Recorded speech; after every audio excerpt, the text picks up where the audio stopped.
Бүх зүйл Бурханаас эхлэлтэй. Америкийн нэгдсэн улсын Вашингтон ДС хот дахь Энэрл Христийн Монгол чуулган зорилгоор удирдуулсан амьдрал номыг албан ёсны эрхтэйгээр монгол хэлэнд хөрвүүлэн та бүхэнд хүргэж байна.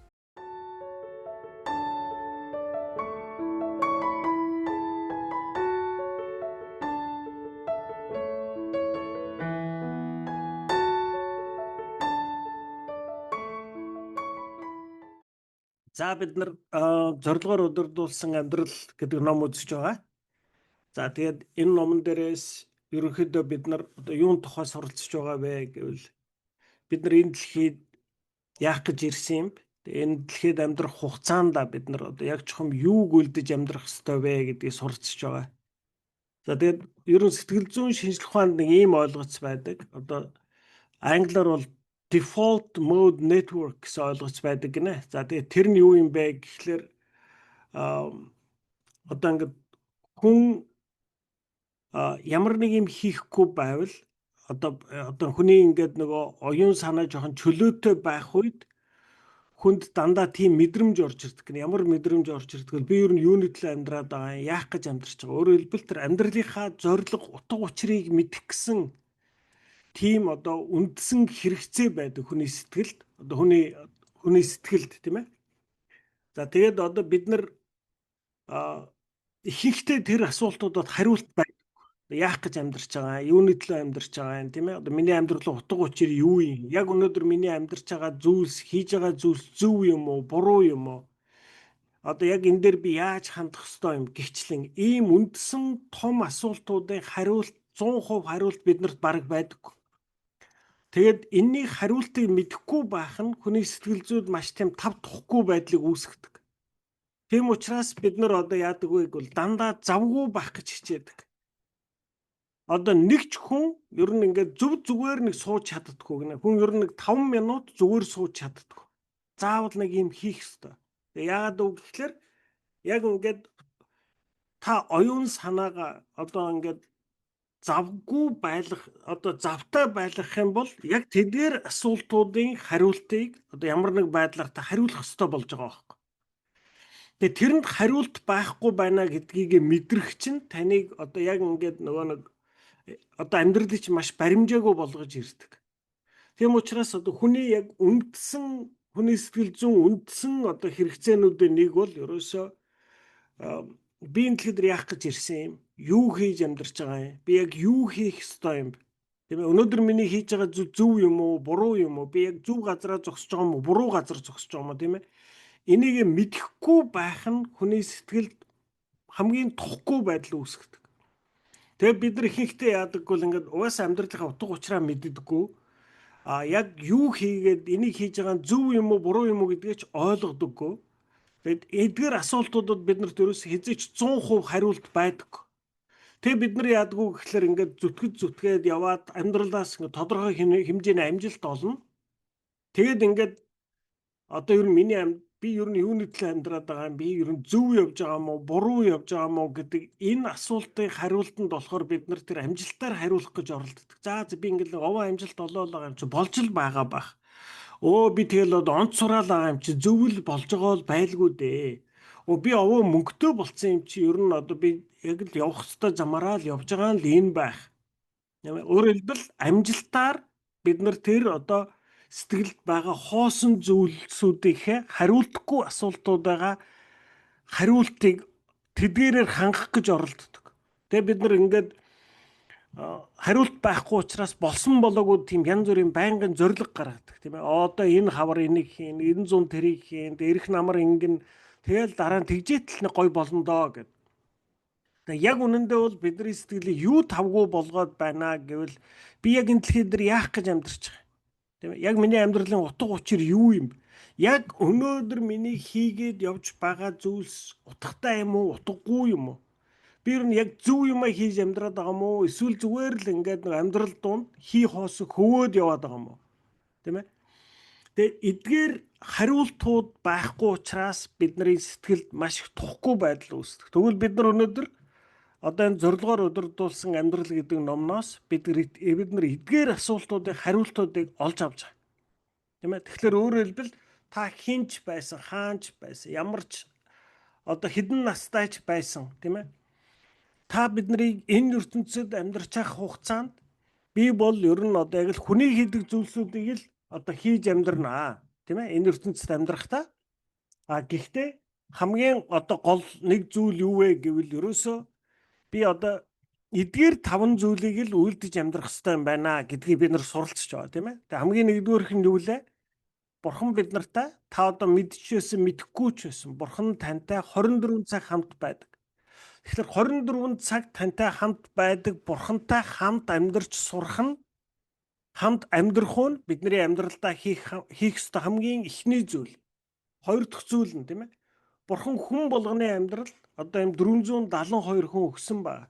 Тэгээ тэр хүн нэг бүртээ харилцаа тогтоож, тэр хүн нэг бүртээ одоо харилцаж байгаа харилцааг хамгийн боломжит сайн хэмжээд авч явах нь бидний амьдралдаа хийх хоёр дахь зүйл.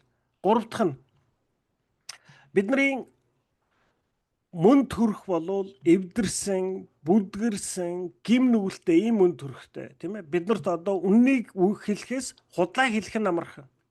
Бид нар хүнтэй уулзаад энэ хүн ямар сайн хүн бэ, ямар сайхан хүн бэ, айгуу ямар зөв хүн бэ гэж бид нар хардаггүй. Бид нар дандаа нөгөө хүнийхээ болохгүй дутагдлуудыг нь л олж хардаг. Тэр болохгүй дутагдал хийж чадахгүй байгаа зүйлсүүдийг нь бид нар хамгийн түрүүнд олж хардаг. Тийм ээ. Тэгэхээр Бурхан биднэрт юу гэж нэхлээр чиний мөн төрөх бол юм нүгэлтэй, гимтэй, эвдэрсэн мөн төрөх байна. Тэгэхээр чи энэ ертөнцид амьдрах хугацаанд энэ мөн төрхөө өөрчлөө. Тийм ээ. Тэгээд өөрчлөө чи ямар болох ёстой вэ гэдэг бидний тэр хүн яг ямар байх ёстой гэдэг стандарт бол Есүс юм аа. Тэгэхээр би энэ үлдэж байгаа амьдралдаа энэ ганцзураг гэдэг энэ нүгэл гэмтэй хүний мөн төрхийн дагуу биш, харин Есүстэй адил болж өөрчлөгдөхийн төлөө амьдрах ёстой болж байна. Тэгэхээр Есүстэй би яаж адил болдгийг, тийм ээ? Би Есүстэй яаж адил болдог вэ гэвэл аливаа зүйлсүүдийг Есүс хэрхэн харддаг, яг түүнтэй адилхан хардаг болох нь. Өөрөөр хэлбэл үзэл бодол, хараа хандлага Есүстэй адил болгож өөрчлөх нь миний амьдралдаа хийх ёстой гурав дахь зүйл байна. Тийм ээ? Есүс мөнгийг юу гэж үздэг? Эрх мэдлийг юу гэж үздэг? Нэр алдрыг хэрхэн тэр зэрэг чухал гэж үздэг юм. Тийм ээ? Амьдралдаа өгөгдсөн хүмүүстэй харилцах харилцаан дээр, тийм ээ? Есүс хэрхэн хандаарай гэсэн. Яг түүний дагуу хандлагыг өөртөө бий болгож түүний дагуу алхаж амьдрах нь бидний амьдралдаа хийх гурав дахь зүйл байна.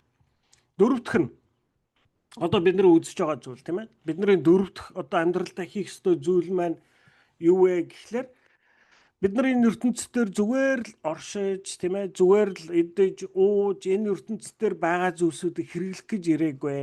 Бид нар энэ ертөнцид өөрийн гэсэн хувь нэмрийг оруулахын төлөө ирсэн. Тийм ээ? Тэгэхээр тэр Есүс одоо энэ ертөнцийн бидний оруулах гэж байгаа хувь нэмрүүд болвол бидний Бурханд үйлчлж байгаа үйлчлэл юм аа. Тийм ээ? Тэгээд тав дахь одоо бидний амьдралдаа хийх ёстой зүйл бол бид нар Есүсийг бусад хүмүүст таниулж, мэдүүлж, эргэн тойрныхоо хүмүүсийн өмнө гэрчилж, тийм ээ? Та байгаа учраас таны эргэн тойрны хүмүүс гоо Christianity гэдэг чинь айгүй тэнийг юм биш юм байлээ. Айгүй зүгээр юм байлээ. Үнэхээр тэр шашинд л итгэмээр юм байлээ. Яг тэр Бурханд нь л очиж мөргмөр юм байна лээ гэж хэлэхүүцээр Бурханыг гэрчилж амьдрах нь бидний амьдралын тав дахь зорилго байна. За бид нар одоо дөрөвдүгээр зорилгыг үзэж байгаа. Тэгээ өөрөөр хэлбэл бид нар энэ ертөнцийн зүгээр л энэ хэрэглэж, идэж, ууж, тийм ээ? Одоо энэ ертөнцид байгаа зүйлсийг хэрэглэгч байхаар ирээгүй. Бид нар энэ ертөнцид амьдрах хугацаанд хувь нэмэр оруулахаар ирсэн. Тийм ээ? Тэг хүн энэ ертөнцид амьдрахдаа энэ ертөнцид яаж хувь нэмэр оруулдаг юм бэ? Тийм ээ? Яаж хувь нэмэр оруулдаг гэвэл та яг хувь хүний хувьд хэн байна? Яг түүгээрээ та эргэн тойрондоо өөрчлөлтийг авчирдаг гэсэн. Тийм ээ? Тэгээ өөрөөр хэлбэл та төрснөөс болоод, тийм ээ? Та яг чухам хэн байгаагаас хамаарад таны эргэн тойронд өөрчлөлт үүсдэг. Тийм ээ? Та одоо та айгүй тайван хүн байна гэж үү. Та одоо зөндөө олон хүмүүстэй харилцаад амьдрна. та аливаад яардаггүй тайван хүн байгаа учраас тантай харилцаж байгаа хүмүүс 10-аас 15%-аар тайван болдог. Тийм ээ? Ерөөсө таныг дуурай гэж хинч хүсэхгүй байгаа шүү дээ. Хинч зорихгүй байгаа шүү дээ. Тэр бол ерөөсө ухамсаргүй төвшөнд. Тийм ээ? Хүссэн хүсээгүй та тэр хүнийг та тайван хүн учраас таны эргэн тойрны хүмүүс 10-аас 15%-аар тайван болж өөрчлөгддөг. Тэгэд тэр хүмүүсийн тэ харилцаж байгаа таныг харж мэдэхгүй хүмүүс бас дараачийн хүмүүс нь бас илүү тайван болдог. Тэгэхээр та тайван хүн байвал эргэн тойрондоо бас хүмүүсийг тайван байлгах тэр өөрчлөлтийг авчирж гин гэсэн. Та айгүй яруу хүн байлаа гэж бодъё. Бас яг адилхан. Та тэгвэл хүмүүсийг ойлгодог, хайрладаг хүн байлаа гэж бодъё. Тэгвэл таны эргэн тойрны хүмүүс бас эргэн тойронд тийм болж өөрчлөгдөн гэсэн. Хэрв та хорон хүн байвал бас яг тийм өөрчлөлтийг бас эргэн тойрондоо авчирдаг. Тийм ээ? Тэгэхээр энэ ертөнцид амьдарч байгаа хүн нэг бүр бурхнаар бурхны зорилгын төлөө бүтээгдсэн. Түүнийг тэр хүн мэдчихэж болно, мэдэхгүй ч байж болно. Гэсэн чиг тэр хүн мэдчихсэн мэдэхгүй байлаа ч гэсэн яг энэ хэлбрээрээ бурханд хэрэглэгдэж байдаг. Тэгэхээр бурхан хүн нэг бүрийг өөр бүтээсэн. Энэ цагийн эхнээс ахуулаад энэ цагийн төгсгөл хүртэл яг тань шиг хүн хизээж байгаагүй бас байхгүй юм аа. Яг та энэ ертөнцид мэндэлснээс болоод энэ ертөнц үлдсэн хугацаанд тийм ээ таныг төрөх хүртэл байснаас арай өөр хэлбэртэй болдог гэсэн үг. Тийм ээ? Та бол энэ ертөнцийн цоо шин зүйл. Тэгээд таныг ирснээс хойш таныг энэ ертөнцөөс явсны дараа ч гэсэн энэ ертөнц өөрчлөгддөг гэсэн үг. Тийм ээ? Тэгэхээр бурхан таныг яг тэр байгаа төрхөөр тань хэрэгэлдэг юм аа. Тэгэхээр бид нар одоо өөрийн хэлбэр төрхийг ойлгох нь гэдэг хичээл үзэж байгаа тийм ээ. Өөрөөр хэлбэл одоо бид нар энэ дээр shape гэдэг үгийг авсан. SHAPE гэж тийм ээ. Тэгэд хүний мөн төрх болвол ийм одоо 5 зүйлээр одоо гол үндсэн 5 зүйлүүдийг авч хэрэглэнэ. Тэг хамгийн нэгдүгürt хүнд сүнслэг авяас бэлэг, хоёрдугаарт хүний үндсэн зүрх сэтгэл. Тэгээ өнөөдөр бид нар үлдсэн 3 зүйлс буюу чадвар, хувь хүний мөн төрх, мөн амьдралын туршлагуудаар дамжуулж хэрэгэлдэг. Өөрөөр хэлбэл одоо Ганбаатарыг энэ ертөнцид төрхөөс өмнө бурхан Ганбаатарыг төлөвлөчихсөн байсан. Хэр зэрэг өндөр нуруутай хүн байх, ямар аав ээжтэй байх, төрлөхөөс ямар зан чанартай байх. Тийм ээ? Төрлөхөөс одоо ямар ийм бэлэг авьяастай хүн байх. Хувь хүний зан төрх нь ямар байх нь, тайван хүн байх юм уу, сандруу хүн байх юм уу, их нээлттэй хүн байх юм уу, эсвэл дотгошоо хүн байх юм уу? Энийг хинч сонгоог, энийг зөвхөн бурхан таны өмнөөс сонгосон. Тэгээд бурхан таныг яг нэг өөрийн гэсэн онцгой хэлбэртэй болж бүтээгээд зогсоогүй. Бас таны үлдэж байгаа энэ ертөнцид амьдралд чинь тохиолдох зүйлсүүдээр дамжуулаад таны тэр анхны хэлбэрийг улам төгөлдөржүүлж, улам гүнзгийрүүлж тэр анхны чинь хэлбрээр өөрчилдөг гэсэн үг. Тийм ээ? Бид нар энэ дэлхийд ердөө заавал хоорондоо адилхан байх албагүй. Харин ч бид нар өөр байх ёстой. Яг л бурхан таныг яг ямраар бүтээсэн та яг түгээрээ л байна. Бид нар эргэн тойрондоо ингээд өнөөдрийн нийгэмд бид нар ингээд янз бүрийн тим одоо нөгөө нэг рол моделууд гаргаж ирдэг. Хүн ер нь ийм л байвал гоё юм байна гэдэл тийм ээ. Одоо ингээл нэг эсвэл одоо ингээл ийм юмнууд гаргаж ирдэг. Одоо хамгийн одоо сайхан эмэгтэй эсвэл одоо хамгийн сайхан залууч гэдэг юм уу. Ингээд нэг ийм стандарт гаргаад ирдэг. Тэрийг шалгаруулад. Тэгээд бүгдээрээ тэрнтэй өөрийгөө харьцуулаад тэр хүнтэй адилхан болох гээд ямар нэг хэмжээгээр хичээж эхэлдэг. Тэгвэл бурхан ерөөсөө үүнийг хүсдэггүй. Бурхан таныг Ганбаатар байхаар бүтээсэн бол та яг Ганбаатараа л бай. Бурхан таныг Доко байхаар бүтээсэн бол яг Докогоор л байна. Та харин ч одоо энэ дэлхий дээр байж болох хамгийн сайн Ганбаатар, хамгийн сайн Доко байх хэрэгтэй байхгүй. Өөр хүнтэй адил болох шаардлагагүй. Яг л бурхан таныг яг л энэ хэлбрээр бүтээсэн. Та яг энэ хэлбрээр л байж болох хамгийн сайн хувилбар дээр л очихын төлөө бид нар хичээх ёстой. Яагад гэвэл Бурхан таныг яг тэр хэлбэрээр чинь л хэрэглэх гээд байгаа хөөхгүй. Тийм ээ? Тийм учраас бид нар одоо ингээд бусд хүмүүстэй өөрийгөө харьцуулаад би тийм биш, би тийм яриа биш, эсвэл би тийм одоо нөгөө нэг тайван биш, эсвэл би ийм сандруу би айгу муухай юм аа гэд хүмүүс дандаа өөрийгөө шүүдэг. Тэгвэл эндээс бид нар юу гэж ойлгох вэ? Үгүй ээ. Бурхан намайг яг л ийм байхаар бүтээсэн. Тийм ээ? Би яг л тэр хүн л хамгийн одоо байж болох хамгийн сайн хувилбардаа хүртэл би тэр хүн л байх ёстой юм аа гэж суралцж байна. За тэгээд өдөр 31 өөрийн хэлбэр төрхийг ойлгох нь дуулал 139:13 та намайг гадна дотноггүй хэлбэршүүлсэн. Та эхийн минь хөвлөд намайг бүрдүүлжээ гэсэн. Зөвхөн та байж чадна. Бурхан хүн нэг бүрийг дахин давтагддагшгүйгээр цорын ганц бүтээсэн. Таныг өвөрмөц цор ганц болгож буй өгөгдлүүд өөр хүнд ч өгөгдөөгүй билээ. Энэ нь Бурханы танд төлөвлөсөн гүйцэтгэх үүргийг тань энэ дэлхий дээр өөр хинч гүйцэтгэж чадахгүй гэсэн үг. Хэрвээ та Христийн бие дэх өөрийн онцгой хувь нэмрээ оруулахгүй бол тэр хувь нэмэр чинь хизээч орохгүй нь.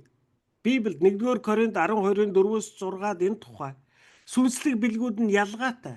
Үйлчлэх өөр замууд байна.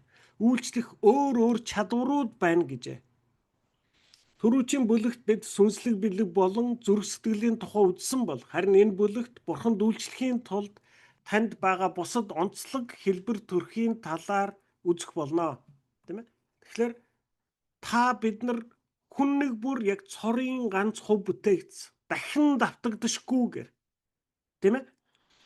Таныг өвөрмөц цор ганц болгож буй өгөгдлүүд өөр хүнд ч өгөгдөөгүй. Тийм ээ? Тэгэхээр та яг тэр хэлбэрээрээ таны энэ ертөнцид оруулах хувь нэмэр тэр гүйцэтгэх үүргийг зөвхөн та л өгч чадна гэсэн үг. Тийм ээ? Бид нар бүх амьдралын турш би ер нь одоо хэр зэрэг үн цэнтэй хүн юм бэ? Тийм ээ? Одоо би ер нь одоо ямар миний амьдрал ямар утга учиртай, ямар үр дагавартай юм бэ? Тийм ээ? Гэдэг энэ асуудалтай бид нар насан турш бид нар тэмцэлддэг. Энэ асуултын хариултыг олж чаддаггүй.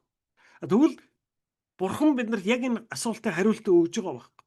Үгүй чи өнөөдөр энэ дэлхийн хувьд чи хамгийн жижигхэн өчүүхэн хүн байж болно. Энэ дэлхийн хүмүүсийн үднээс харвал чи тийдүүлэн ач холбогдолтой ч хүн биш байж болно.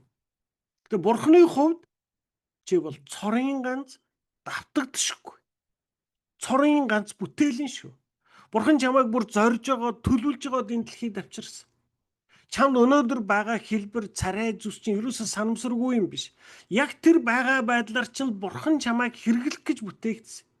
Тэгэхээр бидний хүн нэг бүр онцгой ач холбогдолтой бүтээл байна гэсэн үг. Хүмүүс таныг хараад таны байгаа байдал, таны өнгө зүс, таны эд хөрөнгө, таны амжилтыг хараад иш энийг амтан гэж харж магадгүй. Тийм ээ? Бурхан тэгж хардаг. Тийм ээ? Бидний хүн нэг бүр Бурханы хувьд ийм чухал үн цэнтэй. Таныг энэ ертөнцийн суурийг тавихаас өмнө Бурхан таныг төлөвлөж байгаад авчирсан гэдгийг бид нар санах ёстой юм аа. За бид нар хамгийн өнгөрсөн 7 хоногт сүнслэг бэлэг болон зүрх сэтгэлийн тухай үзсэн. За өнөөдөр 3 дахь зүйл нь чадварууд. Таны чадварууд бол таны төрөлхөөс өгөгдсөн авьяасууд гэсэн үг. Зарим хүмүүс төрөлхөөсөө сайн ярих чадвартай байна. Тэд бараг л эхийн хэвлэгээс ярьсаар гарч ирдэг. Зарим хүмүүс төрөлхийн тамирчны авьяас чадвар эвсэлтэд төрдөг байхад зарим нь математик, дуу хөгжин болон механикт бусдаас илүү сайн байна. Бурхан майхан сүмийг байгуулах мөн хөндлөн дээдлийн бусд хэрэгслүүдийг хийлгэхдээ тэдгээрийг хийх уран дарахад зураачдыг гитлэл 31:3-5 дээр өгүүлснээр чадвар, авьяас тэдгээрийг урлан бүтээхүүд хэрэгтэй мэдлэг мөн бүх төрлийн урлал хийх чадвараар хэлбэршүүлсэн юм а. Өнөөдөр ч Бурхан өөртөө үйлчлүүлэхийн тулд эдгээр чадваруудыг мянган хүмүүст өгсөөр байна.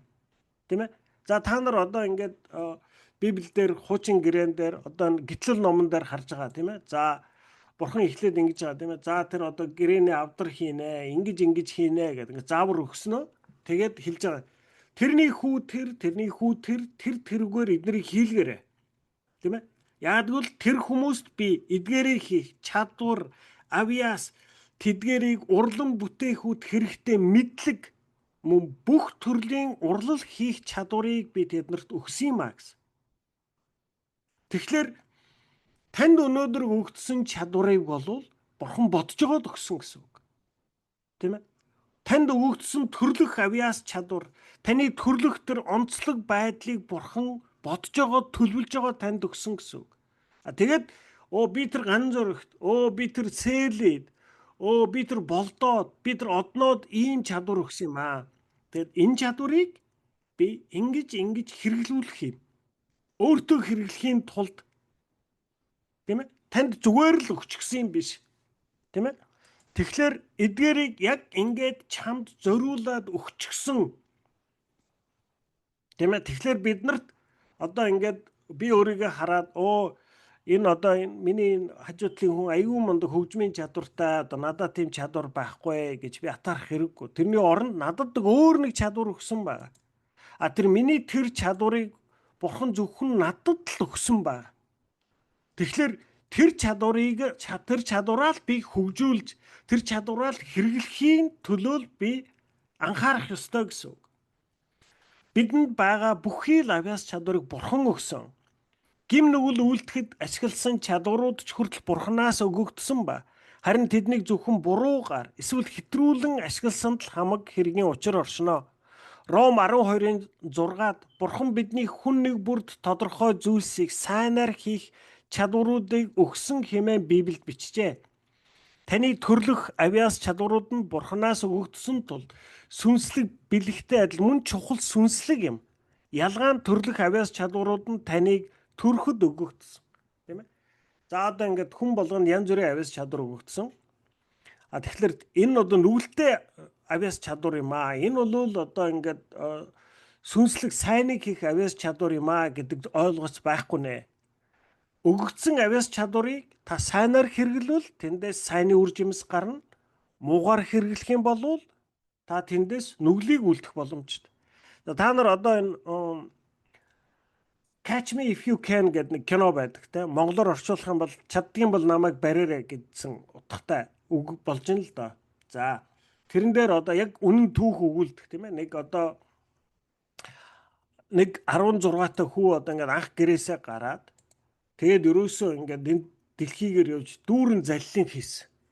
Тийм ээ. Тэгээд ерөөсөө тэр ярих авьяас чадвар, тэр хүнийг уншаад яг тэр мөчөд одоо хүний толгой эргүүлэх чадвар гэдэг бол бүр үнэхээр гайхалтай чадвартай. Тэ? Тэгэд 16 долоотойгоос авахуулаад тэгж яваад тэгээд тэр чинь одоо бүр хуульч хийсэн байгаа. Нэг хизээч тэр хууль төгсөөгүй мөртлөө эмч хүртэл хийсэн. Тийм ээ. Тэгээд өөрийгөө нисгэж гээд яваад тийм ээ. Тэгээд сүүлдээ одоо ямар зүйлийг маш их онцгоосоо хийж чадсан гэхэлэр чекийг хуурамчаар маш их үйлдсэн. Тэгээд тэр баримтлагдах үедээ мань хүн чинь баг 3-4 ч билүү сая долларын одоо тэр чинь одоо 60-70 оны үе юм шүү дээ. Тэгэхэд тийм тэр үеийн 3-4 сая долларыг одоо хурамчаар худлаа хоосон чек бичээд дэлхийн өчнөө олон орноор яваад ингээ хүмүүсийг хуурчихсан. Тэгэхээр тэр хүнд одоо бага авьяас чадварыг тэр хүн бурууг үйлдэхэд ашигласан байна.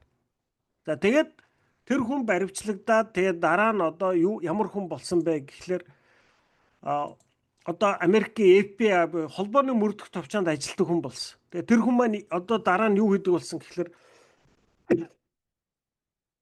чекийг яаж хийвэл хурамчаар хийгдэхгүй вэ гэдгийг банкнуудад зөвлөгөө өгдөг хүн болсон байна. Нөгөө нэг хурамчаар чек хийгээд байдаг авьяас чадвараа одоо өөртөө хэрэглээд эхлэхээр нөгөө хүн чинь одоо баахан гим нүгэл үлдээд байна шүү дээ. Дараа нь нөгөө авьяас чадвараа юунд хэрэгэлсэн гэхлээр банкнуудад за чекийг ингэж хийвэл наадах чи хурамчаар хийхэд хамаагүй амархан. Тэгэхээр яг ингэж хийгээрэй. Тэгээд одоо тэр холбооны мөрдөх товчооны хуурамч чекнүүдийг илрүүлдэг бүр маш одоо үнэтэй ажилтан болсон. Тийм ээ.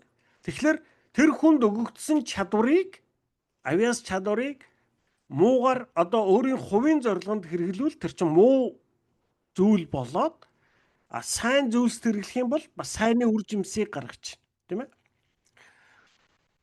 Үйлчлдэггүй хүмүүсийн ихэнх надад үйлчлэх ямар нэг авиас чадвар байдаггүй гэсэн шалтгаан хэлдэг ба. Энэ бол үнэхээр мунхаг хариултаа. Танд хэдэн 10 магадгүй хэдэн 100 илрүүлж амжаагүй, таны мэдээгүй, хэрэглэж үзээгүй чадварууд байж л байгаа. Олон судалгаа шинжилгээний үр дүнгээс харахад дундаж хүнд 500-аас 700 өөр авиас чадварууд байдаг агаад энэ нь бидэнд өөрсдөө төсөөлж байгаагаас хавьгүй олон чадварууд байдаг гэсэн үг юм а. Тухайлбал тарих 100 их найд санамжийг багтаах ой тогтоолттой бол хоол боловсруулах эрхтэн ажиллаж байх үед хүний оюун ухаан нь секундэд 15,000 шийдвэрийг гаргах хүчин чадалтай байдаг. Мөн хүн 10,000 янзын өөр үнэрийг ялах чадвартайгаас гадна нэг инчийг 25,000 хуваасны нэгтэй тэнцэх хэмжээний биет хүний биед хүрэхэд мэдэрдэг бол хүний хэл усан дууссан 2 сая зүйлийн амтыг ялган амтлах чадвартай байдаг байна. Та бол онцгой чадваруудыг цогцлуулсан Бурхны гайхан бишрэн бүтээл юм а. Сүм чуулганы нэг үүрэг бол итгэгчдийнхээ Бурханд үйлчлэх чадваруудыг олж нээх явдал билээ гэж. За тийм ээ. Тэгэхээр бид нар ингээ өөрсдийгөө хараад за одоо эргэн тойрон зөндөө олон авиас бэлэгтэй тийм ингээ хүмүүсийг хардаг. Тэгээ бид нар юу гэж хэлдэг вэ гэхээр энэ одоо энэ ангаал айгуу авиастай, хурцаал айгуу авиастай, жаргалтай айгуу мундаг юм бэлээ. Би тийм бишээ гэж өөрсдийгөө голж явдаг. Гэтэл бид нар яагаад өөрсдийгөө голоод байна гэхээр өөр хүнд өгөгдсөн надад байхгүй авиас чадвартай би харьцуулаад байгаа байхгүй. Тэгэхээр тэрний оронд би өөрийгөө харах юм бол надад бусад хүмүүсээс онцгой өгөгдсөн авиас чадвар заавал байдгаа гэж хэлж байна. За авиас чадвар бүр Бурхны төлөө ашиглагдах боломжтой.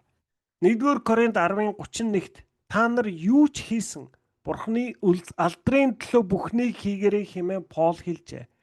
Бурхан өөрийн алдрын төлөө ашигласан олон янзын авиас чадваруудын талаарх жишээнүүд Библиэд дүүрэн бичигдсэн байдаг. Сударт бичигдсэн хүмүүсийн онцгой чадваруудын нэгэн хэсгээс дурдвал урлан бүтээх, уран барилга, зохион байгуулах, нарийн бов хийх, завь уурлах, чихэр хийх, мэтгэлцэх, загвар зохион бүтээх, зандан шуулах, хатгамал хийх, газар тариалан мал аж ахуй эрхлэх, загасчлах, цэцэрлэгч хийх, удирдах, чулуун өрлөг хийх, ая зохиох, зэвсэг хийх, зүүгээр урлах, зурах, тариалах, юмс үзэгдлийг гүн ухаанаар тайлбарлах, механикийн ажил хийх, шинээр зохион бүтээх, мужаан хийх, далайд хөвөх, худалдаа арилжаа хийх, айрмад албахаах, оёх, зааж сургах болон уран зохиол бичих, шүлэг, яруу найраг тэрлэх гэд тоолж баршгүй олон. 1-р Коринт 12:6-д үйлчлэх олон чадварууд байдаг. Харин Бурхан л тухайн үйлчлэлд зориулагдсан чадваруудыг хүмүүст өгдөг хэмээн Библиэд бичжээ. Таны чадварууд хувь нэмэр оруулах мөн үнэлэгдэх орон зай Бурханы сүм дотор заавал байдаг ба тэр орон зайг олох хэсэг нь зөвхөн танаас л шалтгаална. Тийм ээ? Тэгэхээр энэ ертөнцид хүний хийж чадах бүх зүйлсүүд тийм ээ тэр чадварууд бол Бурханаас танд өгөгддөг. Тэгээд тэр бүгдийг Бурханы төлөө хэрэглэх боломжтой. За бид нар одоо өмнө хичээл дээр үзчихсэн шүү дээ. Яаж одоо хүн Бурханы алдрын төлөө амьдрд юм бэ гэж, тийм ээ? Тэгээд за би одоо итгэгч хүн болоод би одоо бусад хүмүүсээс өөр амьдралаар амьдрдаггүй. Яг л ажилдаа явна, мөнгө төгрөгөө олно, одоо хоол ундаа хийн, одоо яг л өглөө босно, тийм ээ? Ороо унтан ингээл хүний хийдэг бүхэл зүйлсийг хийдэг. Гэхдээ нэг том чанарын ялгаа гарч ирдэг. Тэр нь юу вэ гэхлээр би тэр бүгдийг хийхдээ би одоо Бурханы нүдний өмнө хийж байгаа. Бурхан намайг 24 цаг харж байгаа шүү дээ. Тэгэхээр би хоолоо хийсэн ч, ажиллаа хийсэн ч, машин бариад явсан ч гэсэн Бурхан надтай үргэлж хамт байгаа. Би энэ бүгдийг Бурханы нүдний өмнө хийж байгаа гэдгээ мэдэж хийж байгаа нь бидний одоо урд өмнө хийдэг байснаа итгэгч болоод амьдарч байгаа ялгаа нь өрдөөл энд байгаа. Тэгэхээр би энэ бүгдийг би хийхдээ Бурханы нүдний өмнө бурханд тааллыг олохын тулд хийж байгаа болвол энэ бол би бурхны төлөө амьдарч байгаа гэсэн үг юм а. Тэгэхээр өөрөөр хэлбэл танд байгаа бүх л чадваруудыг та бурхны төлөө хэрэглэх боломжтой гэсэн үг. Тэгээ би заах ер нь одоо ингээ Монголд чинь бид нар малчин хүмүүсийг ер нь одоо ингээд юу гэдэг нэг жоохон тийм хоогор тавьж үздэг тийм үзэл хандлага байдаг. Тэгээд бид нар ялангуяа 10 жилийн сургуульд байхад за ер нь тэгэл одоо ингээд хамгийн гайгуунууд нь ингээд гадаад дотоодын дээд сургуульд орноо. За дараа нь тэгээд Темс техникумд орноо. За тэгээд зарим нь цэрэгт явнаа. Тэгээ ер нь тэр бүгдэд тэнцээгүй үлдсэнгүүд нь одоо малчин болдго юм уу? Мал дээр гарсан манай тэр л гэдэг. За тэгээ манай тэр одоо мал дээр гарсан болвол ер нь л амжилт огт олоогүй их л одоо хоогуур их л одоо бүтлэхгүй л байгаагийн шинж гэсэн утгатай бидний одоо үед бол тийм ойлгоц байлаа. Тэгээд би нэг 90 онд нэг удаа 8 хийвээ. Тэгээд яаж 8 хийсэн гэхэлэр нэг баахан хотоос баахан юм авчирч хөдөө айлуудаас 10 20 хон ямаа цуглууллаа. Тэгээд 10 20 хон ямаага ачаад аваад ирлээ. За тэгээд авчрах болсон чинь манай хамаатны нэг малчин залуу нөгөөдөлийг маань бүгдийг хамаад ачилцаад авчирч байгаа. За тэгээд авчирчаад ингээ гачууртад хашаанда болгочаад нөгөө хэдэн хон ямаага хажуутлын уул руу гаргаад одоо бэлчээчж байгаа байхгүй. Айл айлаас ирсэн одоо нэг 20 30-аад хон ямаал тэр хажуутлын уул руу гарч ирж байгаа байхгүй. Тэгэл манай ээж тэр ганцруу тэр хон ямаа хараарай л гин. Би тэр хон ямааг нэгийн ч ялахгүй. Тэ? Хэдэн хон ямаал байгаа шүү дээ. Хэдэж байгаа юм бүү мэд тэ. Тэгээ би хараад мэдэхгүй тэгэхээр нөгөө манай одоо нөгөө хамаатны малчин залуу хардаг байхгүй юу. Тэгээ тэр бүр яана гэж ингээ гэрээс гарч ирээд хажуудлын уулын ингэрлөө ингэж харснаа.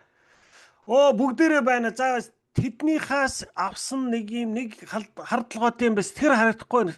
Тэр цаанаас гараад ирлээ гэж шин. Юу гэсэн үг те.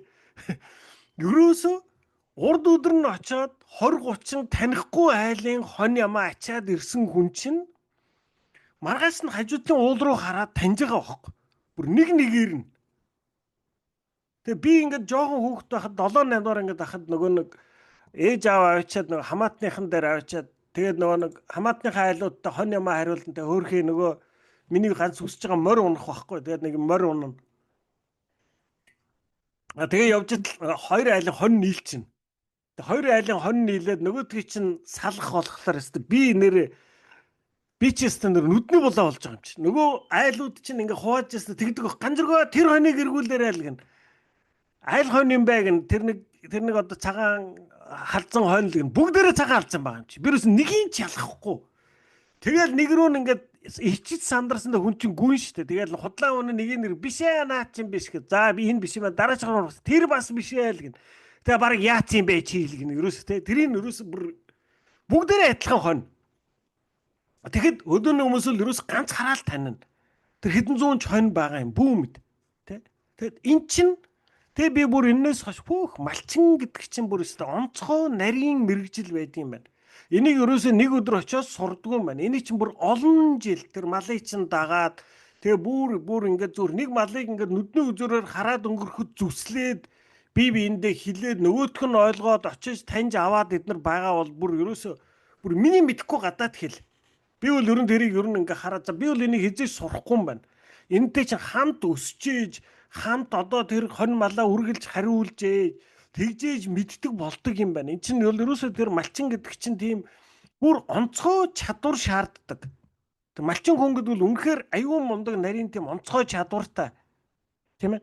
Ийм зүйл байдаг юм байна лээ. Тэгэхээр ерөөсөө те хүн болгонд бурхан тэр нэг чадваруудыг өгсөн байгаа. Тийм ээ? Тэгээд тэр авьяас чадвар болгон бурханы алдрын төлөө ашиглагдах боломжтой. Тийм ээ? Тэгэхээр одоо яах нь вэ? Жирийн малчин хүн одоо Кристиан малчин хүн хоёрын ялгаа нь юу байх нь вэ? Энэ Кристиан малчин хүн бол ингэх нь шүү. Энэ хон ямааг одоо бурхан надад өгсөн юм аа. Тэгээ энэ хон ямааг одоо хамгийн сайнаар хариулж, арчилж өсгөх нь миний бурханд үйлчилж байгаа үйлчлэл юм. Тийм ээ? Ийм сэтгэлээр хандж байгаа хандлага нь л бидний бурханд ашиглагдаж байгаа нэг хэлбэр юм а. Тэрнээс одоо Кристиан малчин хүн, жирийн малчин хүн хоёрын хийж байгаа ажлынхын хувьд бол ерөөсөө ялгаа баг. Харж байгаа хараа хандлагынх нь зөрүүнээс л бурханд үйлчлэх үйлчлэлийн үр жимс ургаж байдгаа гэсэн үг. Бурхан зарим хүмүүст маш их мөнгө олох чадварыг өгдөг. Дэд хууль 8:18-д тэр чамд хөрөнгө чинээ олох чадварыг өгдөг учраас чи өөрийн бурхан эзнийг санагтун хэмээн Мосе Израильчуудад хэлсэн байдаг. Энэ төрлийн чадвартай хүмүүс бизнес бүтээн босгох, хилэлцээр хийх, бараа үйлчлэгээ борлуулах хийгээд ашиг орлого олохдоо сайн байдаг. Хэрвээ танд энэ мэт бизнес хийх чадвар байгаа бол та үнийгээ бурханы алдрын төлөө ашиглах хэрэгтэй. Яаж гэж юу? Нэгдүгээрт таны энэ бизнесийн чадварыг бурхан л өгсөн гэдгийг ухаарч түүнд талрах. Хоёрдугаарт өөрийн бизнесээ бусад хүмүүсийн хэрэгцээг хангахын төлөө ашиглаж итгэлээ үл итгэгчтэй хуваалц. Гуравдугаарт орлогынхоо дор хаяж 10%-ийг түүнийг дээдлэн хөндлөж буугаа үзүүлж бурханд өрг. Эцэст нь эд хөрөнгийг биш, Тэнгэрийн хаан тулсыг бүтээн байгуулах зорилгыг тавиарай. Би үүний талаар 34-р бүлэгт тайлбарлах болно. За тийм ээ. Тэгээ бид нар бол ер нь бизнес хийх, мөнгө олох чадварыг одоо маш их өндөр тавьдаг. За тэгээд ер нь одоо ингээд бизнес хийгээд мөнгө олж байгаа хүмүүсийг айгүй ухаантай хүмүүс өөрөө бид нар хэрв чадахгүй байгаа бол би ер нь жоохон тэнийг юм шиг байлээ гэд. Тэр хөвтгэл ийм үг байдаг те. Чи тийм ухаантай юм бол яагаад ядуу байгаа гэсэн үг хүртэл энэ хүний нийгэмд гарсан байна. Гэтэл яг үнэндээ бол тэр бизнес хийж тэр мөнгө олох чадварыг бол бурхан өгдөг. Тийм ээ. Тэгээд бурхан өгөхдөө таныг тэр эд хөрөнгөөр өөрөө өөрийгөө л баясгаарай гэж өгдөггүй. Тийм ээ. Таны хөрөнгийг дамжуулж бурхан хэрэглэх учраас л танд тэр эд хөрөнгийг өгдөг гэсэн үг. Тийм ээ. Тэгээд тэр 10%-ийг хэлж байна юм. Одоо Рик Уоррен пастор өөрийнхөө энэ 6 дугаар удирдуулсан амьдрал номыг одоо бичээд тэгээд дараа нь энэ номноос мөнгө олж исэн түүхээ нэг удаа хуваалцсан би гэрчлэлийн сонсч байсан. Тэгсэн чинь тэгж байгаа байхгүй. Ерөөсөө энэ номыг анх бичихдээ одоо ингээд итгэгч хүмүүст л зориул бичсэн гинэ. Тэгээд за энэ үл итгэгч хүмүүс бараг л уншихгүй үсттэй гэд. Тэгсэн чинь энэ ном бүр ингээд 10, 20, 30 хэдэн сая хувь борлогдоод тэг бүр ингээд Рик Уоррен пасторт амар их мөнгө орж ирсэн гинэ. Тэг ингээд бүр энэ мөнгөө яахаа мэдэхгүй. Тэгээ өөрөө хэлж байгаа байхгүй. Гэтэл би энэ номын хамгийн ихний өгүүлбэрийг тийм ээ. Чиний амьдрал чамд зориулагдаагүй гэд бичсэн хүн шүү дээ гэж байгаа байхгүй. Тэгэхээр энэ мөнгө бол чамд зориулагдаагүй юм аа. Тийм ээ. Энэ мөнгө бол ганцхан чамд зориулагдаагүй гэдгийг би одоо өөртөө яг өөрийнхөө бичсэн номны хамгийн ихний үйлбэрээс би эргэлж өөртөө тэрийг сануулсан. Тэгээд Рик Уоррен пастор өнөөдөр одоо энэ номынхаа орлогын 90 орчим хувийг билүүд одоо бурханд өргөдөг 10%-ийг нь биш. Тийм ээ. Энэ номын орлогын 90 гаруй хувийг нь одоо Рик Уоррен пастор бурханд өргөдөг.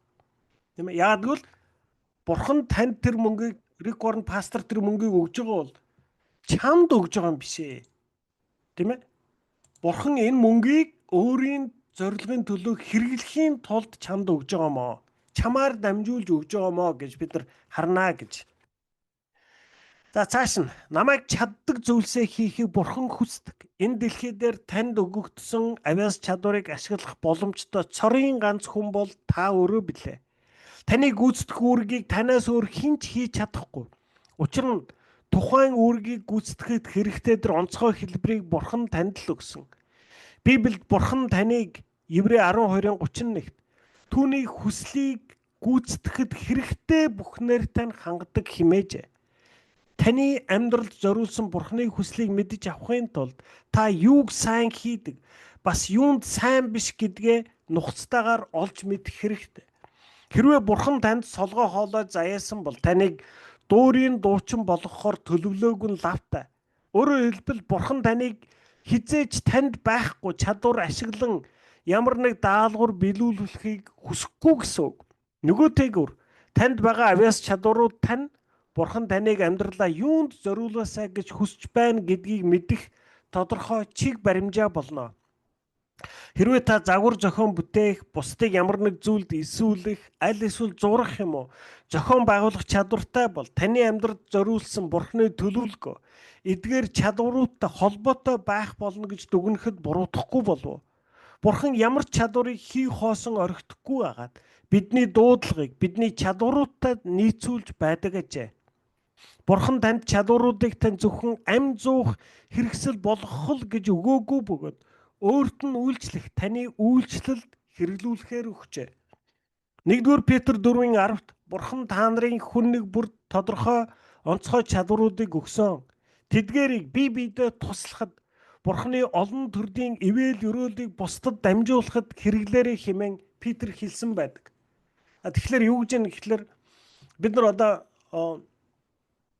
уртлын хичээл дээр үзчихсэн тийм ээ. Одоо ингээд ямар одоо архитектор байшин барихаас өмнө тийм ээ. За энэ байшин юунд хэрэглэгдэх юм бэ гэдгийг дээр үндэслэж байшингийн хэлбэрийг, дизайныг гаргадаг гэж. Тэгэхээр Бурхан бас яг тэгж байгаа байхгүй. За би балжинамыг юунд хэрэглэх вэ гэдгийг урьдчилж сонгоод яг тэр үйлчлэлд хэрэгтэй авиас чадваруудаар тосолдог гэсэн үг. За одоо энэ дэлгэцэн дээр манай найз Жаргаланд байж гэн одоо манай ангийн хүүхэд. За Жаргаланд бол одоо театрын сургууль төгсөн байхгүй юу? Зөвлөбод улсад. Одоо ер нь бол тэр үед Зөвлөбод улсад одоо театрын сургууль төгсөх юм бол ер нь одоо мундаг жүжигчин болдог. Одоо манай Жаргалантын ангийнхан гавьяат мавьяат болсон хасарж байгаа магаа гэдэг мундаг жүжигчд байгаа. Тэгээ Жаргаланд энд ирээд ярьж байхдаа би үгүй жүжигчний сургууль төгссөн юм аа. Тэгэхдээ ер нь би намайг тоглосон кино жүжигийг мэдэхгүй бах уу гэсэн байхгүй юу? Тэгээ би бол юу гэж харж байгаа гэхэлэр Жаргалантад нэг юм одоо ярэн би одоо ингээд Жаргалантын ярьж байгааг хардаг, сонсдог тийм ээ. Тэгээд зүгээр нэг ярьдаг хүн байна. Ярьж байгаа яриан хүний анхаарлыг шууд өөр дөрөө татаж чаддаг. Бас тэр яриагаараа дамжуулаад хүнд хүрч чаддаг. Тийм ээ? Ийм авиас бэлэг одоо манай Жаргалантад байгаа. Тэгээд Бурхан тэр авиас чадварыг анханаас нь өгөөд тэгээд тэр авиас чадварыг хөгжүүлэхийн тулд жүжигчний сургуульд сургаад тэгээд Жаргаланд бодохдоо бодож шít. Би жүжигчний сургууль сурсан юм чинь жүжигчин болвол одоо би зорилгоо гүйцэтгэж байгаа. Би театрын сургуульд сурчаад жүжигчин болоо кино минод болж од болоогүй юм чинь би ер нь бол жүжигчний сургуулийг одоо тэндээс үр жимс гараагүй гэж бодох гэж магадгүй. Үгүй.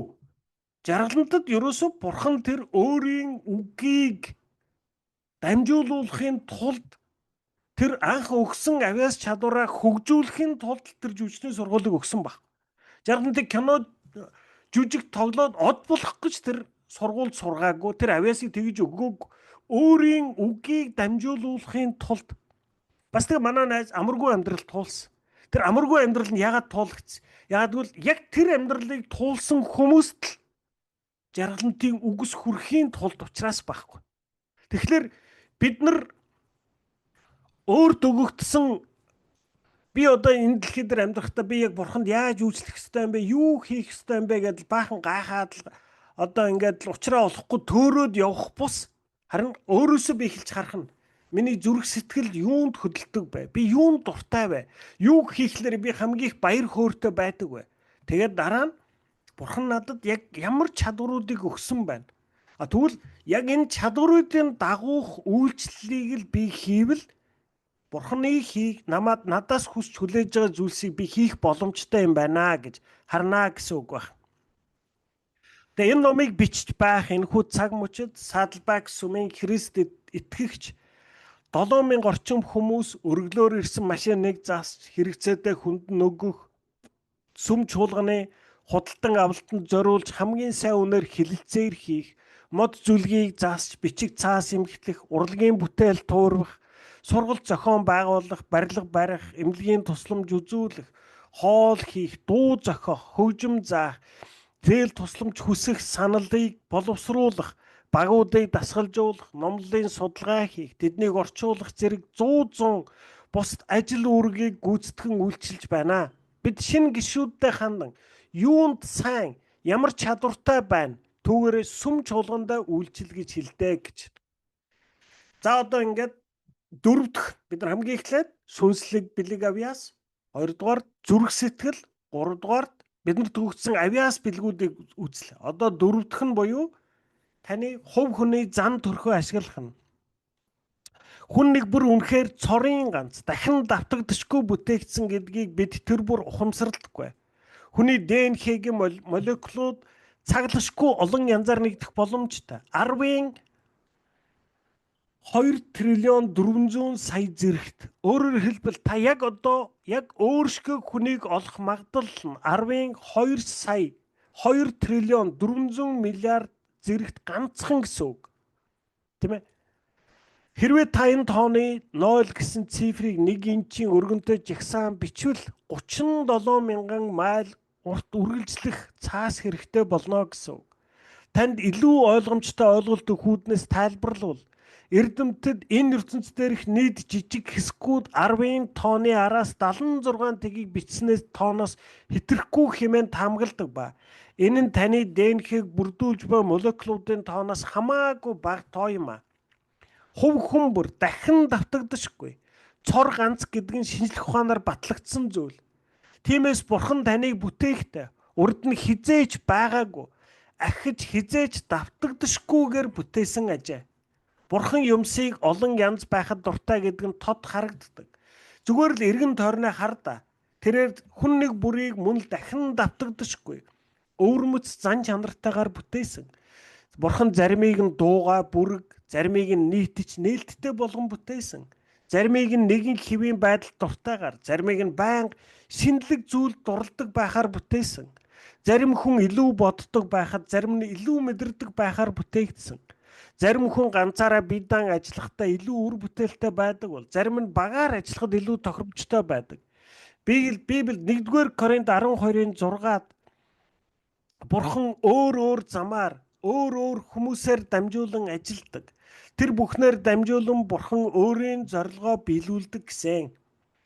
Бурхан бүхий л төрлийн зан төлөвийг хэрэглэдгийн баталгааг бид Библиэс хангалттай олон удаа харж болно. Тухайлбал Питер Сангвиник, Пол холерик байсан бол Иремья меланхолик хүн байлаа. Хэрвээ та 12 дагалдагч тус бүр хэрхэн өөр хоорондоо эрс тис ялгаатай зан чанартай байсныг олж харвал яагаад дотроо зөрчилдөг байсныг төвөггүй ойлгох болно. Үйлчлэлд зөв эсвэл буруу гэсэн зан төлөв байхгүй. Бидэнд бүхий л төрлийн зан төлөвтэй хүмүүс байж гэмээн сүм чуулган тогтвортой өөрийн гэсэн өнгө аястай оршдог. Бид бүгд нэг ижил төрхийн хүмүүс байсан бол энэ дэлхий маш уйтгартай байх биш үү? Харин азар хүмүүс бүхэл төрлийн зан чанартай байдаг байна. Тийм ээ? За бидний бүх хүн өөр зан чанартай. Тийм ээ? Тэгэд энийгээ бид нар ингээ харахтаа заримдаа бидний дутагдал гэж харах гэдэг. Тийм ээ? Би одоо өөрийгөө Ганбаатартай юм уу Балжин намтай харьцуулаад би одоо тийм биш ээ. Би одоо тэднэр шиг чадахгүй. Би тэднээс хамаагүй мяаштэй гэж харж болохгүй нэ штэ. Үгүй Ганбаатарыг бурхан Ганбаатар байхаар бүтээсэн. Балжинэмэг Балжинэм байхаар намайг ганзүрэг байхаар л бүтээсэн. Тэгээ би яг тэр ганзүргөөр л байна. Яг ганзүргөөр байж л би бурханд хэрэглэгдэнэ.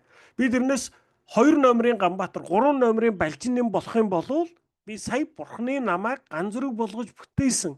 Тэр зорилгыг нь биелүүлж чадахгүй нэ штэ. Тэгэхээр надад байгаа тэр хувь хүний мөн төрх яриа байна уу, тийм ээ? Дуу цөөтэй байна уу? Энэ нь ерөөсө дутагдал биш юм аа гэж би. Би одоо ингээд өмнө хичээл дээр ярьжсэн тийм ээ. Одоо манай эхнэр анх надтай суучаад намайг айгүй яриа болохоор чи одоо айгүйх яриа юм аа. Айгүйх янз бүрийн илүү дутуу юм айгүйх ярих юм аа. Тийм ээ? Хүмүүстэй уулзаад ингээд төсөн зүйл юм ярих юм чи ингээд эрэгтэй хүн чинь ингээд айгүй дуугаа, өгдөө цөөтэй ингээд тийм ингээд нэг бөөр суурьтай байдэн шүү дээ. Чи айгу бөөр суурьгүй юм аа гэдэл тийм ээ. Тэгээд би хизээч бөөр суурьтай болсонгүй, хизээч өгдөө цөөтөөч болсонгүй, тийм ээ. Яг л би угаасаа л ингэ бүтээгдсэн. Тийм ээ. Миний энэ зам бол бүр манай ааваас ирсэн. Манай аав бол бүр ингээд яриа мараа тэ чанга дуутай тэ. Ерөөсөө яг л тийм л хүн байсан. Тэгэл би бол ер нь яг тэрүүгээр л явж байгаа байхгүй. Тэгэхээр би бурхан намайг яаж бүтээсэн би тэрнээс өөрөөр байж угаасаа чадахгүй юм аа. Тийм ээ. Тэгээ үйлчлэлд зөв эсвэл буруу гэсэн зам төлөв байхгүй. бидэнд бүхий л төрлийн зам төлөвтэй хүмүүс байж гэмээр сүм чуулган тэнцвэртэй өөрийн гэсэн өнгө аястай оршдог тийм ээ. За манай пастор бол ер нь тийм жоохон удаан хүн. Одоо надаас 10 дүү. Тэгээ бит хоёр одоо ингээд анх сүм үйлчлээд эхэлж байхад ер нь бол одоо ингээд би дандаа ингээд янз бүрийн санал санаачлал гаргана. Ерөөсөө ингэя, ерөөсөө тэгья гэл тий. Тэгээ манай пастор тэгья гэн. Тэгсэн мөртлөө барагтаа нөгөөтг нь хийхгүй. Тэгэл би чинь одоо ингээд энэ пастор одоо ингээд ярьчээд ерөөсөө хийдэггүй. Тийм ээ. Гэл ингээд л давхаал байдаг. Тэгээд одоо бид нэг 10 хэдэн жил яваад надад юу харагдсан гэхлээр ер нь миний яаруу зан миний тэр нөгөө нэг одоо энийг одоо хийчи тэрийг ингэчи гэж давхаад байдаг энэ зан за пастрын тэр удаан зан хоёр бол ер нь айгу тохирсон. Тэгээ би ингээд баахан санаачлаг гаргаад пастор тэрийг хийсэнгүүгээд гомдоод л хөөрхөн шүмжлээд л энэ одоо ерөөсөө ингэхгүй юм тэхгүй юм гэл ингээд давхаад байжгаад хожим нь эргээд харахад миний яаруу нь биш пастрын удаан нь сайнны үр жимс гарсан байхыг би олонтаа харсан байхгүй. Тийм учраас одоо бол би тэгж нөгөө пасторгаа шүмжлээд одоо энэ ингээд пастор ерөөсөө ингээд удаан нэг юм сонсгочоо тэгээ байхгүй сураг байхгүй дэр гэхэ болсон. Юу гэхлээр за эн чин зоригтой юм байна. Тийм ээ. Бурхан мэдчихээд энэ зан чанартай хүнийг пастраар тавьсан юм байна. Тэгээ бас мэдчихээд над чиг ингээд төвчээргүй янз бүрийн санаачлага дандаа гаргаж идэг хүмүүсийг бас дорн авчирч тавьсан юм байна. Тэгээд энэ хоёрын баланс донд манай сүм оршдог юм байна гэдгийг олж харж байна тийм ээ. Тэгэхээр зөв болон буруу гэсэн зан төлөв байхгүй. Яг тэр байгаа бүх зан төлөв тэр тухайн сүмийг бүрдүүлэхэд авч явахд хэрэглэгддэг байна гэж ойлгож байна тийм ээ. Мод бэлтгэгчд модны ширхгийг дагуулan зүсгэн эсрэгээр хөрөөтгөөс илүү хялбар болохыг мэддэг. Үүний адил таны зан чанар төлөвт тохироогүй үйлчлэлд үйлчлэх ёстой болвоос энэ нь танд хямрал тухгүй байдлыг үүсгэж хичнээн их энерги хүчин чармаалт гаргавч төдийлөн сайн үр дүн гаргахгүй. Тийм учраас л бусдын үйлчлэлийг дуурайх гэж оролдох нь сайн үр дүн гаргахгүй. Тийм учраас бусдын үйлчлэлийг дуурайх гэж оролдох нь үр дүнд хүргдэггүй. Учир нь тэр үйлчлэлийг хийсэн хүнийхтэй адил зан чанар танд байхгүй шүү дээ. Тэгээд ч бурхан таныг л та байлгах гэж л бүтээсэн шүү дээ. Та бусдын жишээнээс суралцж болох боловч ингэхдээ заавал өөрийн дүр төрхөнд тохируулан суралцах ёстой. Өнөө цагт хувь хүний зан чанар онцлогийг ойлгоход танд туслах маш олон ном арга хэрэгсэл бий болсон тул тэдгээрийн тусламжтайгаар өөрийнхөө зан чанарыг мэдэж бурханд хэрхэн үйлчлэж болохоо тодорхойлж болох юм аа. За тийм ээ. За та нар ер нь мод харуулдаж үзсэн хүн бол ер нь модонд ширхэг байдаг гэдгийг мэднэ. Тийм ээ. За модыг ингээд харуулдаад үзэнгүүт нэг талаасаа яг харуул зөв явдаг, нөгөө талаас модныхоо тэр ширхгийн эсрэг байвал очоод тулаад гацчаад байдаг байхгүй. Тэгэхээр мод харуулдаж байгаа хүмүүс бол дандаа яг модыг 1-2 харуулдаж үзээд энэ ширхэг гэн юм байна гэдэг. Яг тэр ширхгийнхэн дагуу хийвэл таны одоо харуулдаж байгаа тэр ажилчин бүтэмжтэй бол модыг хөрөөдөхт ч гэсэн эсрэгээр хөрөөдөх юм бол танд илүү хэцүү. Яг ширхгийн дагуу болох юм бол танд хөрөөдөхөд илүү амархан болно. Яг түүнтэй ижилхэн. Надад яг ямар үйлчлэлийг хийхэд яг миний зан төрхтэй тохирч чинь яг түүнийгээл бид нар олж хийх ёстой юм аа. Өөрөөр хэлбэл яг тэр зан төрхийг өгсөн бурхан надаас яг л тэр төрхийнхөө дагуу үйлчлэхийг л надаас хүсч хүлээж байгаа гэсэн. Яг л өнгийн шилтэй адил бидний өөр зан чанарууд бурханы гэрлийг олон янзын өнгө хэлбэрээр ойлгож харуулдаг. Тийм ээ? За одоо та нар мэдж байгаа тийм ээ? Улаан, ногоон, хөөх, шар гэд бид нэг зөндөө өнгө хардаг. Гэхдээ яг үнэндээ бол тэр өнгнүүд оршдог. Гэрэл бол ерөөсө ганцхан цагаан өнгөт. Тэгээд шилэн дээр тусахад тэр шилний өнцгөөс болоод өөр өнгүүдээр задарч харагддаг гэсэн бидний нүдэнд. Тэгэхээр бурхны гэрэл над дээр тусахад надаас нэг өөр өнгийн гэрэл болж гардаг гэсэн үг. Бурхны гэрэл сэлүүдээр тусахад яг тэр сэлигийн хэлбэрийн дагуу өөр өнгийн гэрэл болж тусна. Тэгээ би ингээ өөрийгөө хараад над дээр бурхны гэрэл тусахлаар ногоон өнг гардаг. Энэ сэлигээс улаан өнг гараад их сэли ямар балан юм бэ гэж харж болохгүй нь шүү дээ. Тийм ээ? Яагаад гэвэл энэ бол сэлигийн мөн төрхөл гэсэн үг. Тийм ээ? Бурхны гэрэл сэлигийн мөн төрхөөр дамжаад хэрхэн гарна? Тэр бол яг л бурхан тэр өнгийг л гаргахыг хүссэн гэсэн үг. Тийм ээ? Энэ нь бурхны гэр бүлийг гүн гүнзгийгээр олон янзын хэлбэрээр ивэж байдаг билээ. Энэ нь бас биднийг хувьчлан ивэдэг. Бурхан танаар юу хэлэхийг хүссэн. Чухам түүнийг нь үйлдэхдээ та сэтгэлийн баяр ханамжийг мэдэрнэ. Бурханы танд өгсөн зан чанартай танд тохирсон хэм маягаар үйлчлэх бүрдээ та бүрэн дүүрэн сэтгэл ханамжтай мөн үр дүнтэй байх болно. Тийм ээ? Тэгэхээр яг таны тэр харуулдах модны ширхгийн дагуу байгаа шиг таг бурхан таныг яг энийг хийгэрэй гэсэн үйлчлэлийг хийхдээ та хамгийн их сэтгэлийн ханамж бас өөрийгөө хамгийн амьдаар мэдрэх боломжтой болох нэ. Тэгэхээр бурхан тэр үйлчлэлийг зөвхөн өөртөө зориулж танд өгөөд байгаа юм биш.